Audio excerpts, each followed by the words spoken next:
বিশ্বকবি রবীন্দ্রনাথ ঠাকুরের আমি আমি এটা পাঠ করে শোনাচ্ছি। আমারই চেতনার রঙে পান্না হলো সবুজ, চুনে উঠল রাঙা হয়ে। আমি চোখ মেললুম আকাশে, জ্বলে উঠল আলো পূবে পশ্চিমে।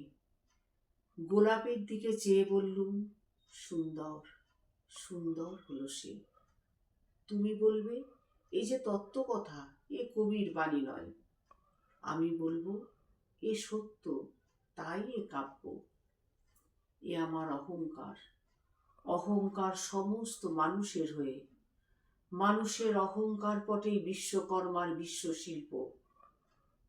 তত্ত্বজ্ঞানী জপ করছেন নিঃশ্বাসে প্রশ্বাসে, না না না, না পান্না, না চুনি, না আলো, না গোলা, না আমি, না তুমি। ওদিকে অসীম যিনি, তিনি স্বয়ং করেছেন সাধনা। মানুষের সীমা নাই, তাকেই বলে আমি। সেই আমির গহনে আলো আধারের ঘটল সঙ্গম।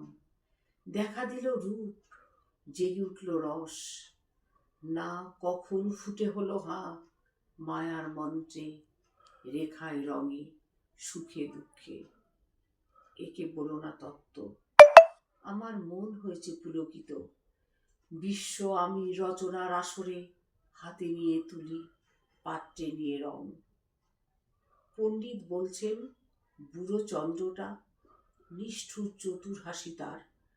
মৃত্যুদূতের মতো বুড়ি মেরে আসছে সে পৃথিবীর পাঁজরের কাছে। একদিন দেবে চরম টান তার সাগরে পর্বতে।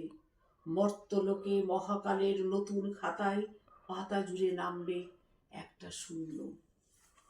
গিলে ফেলবে দিন রাতের জমা খরচ।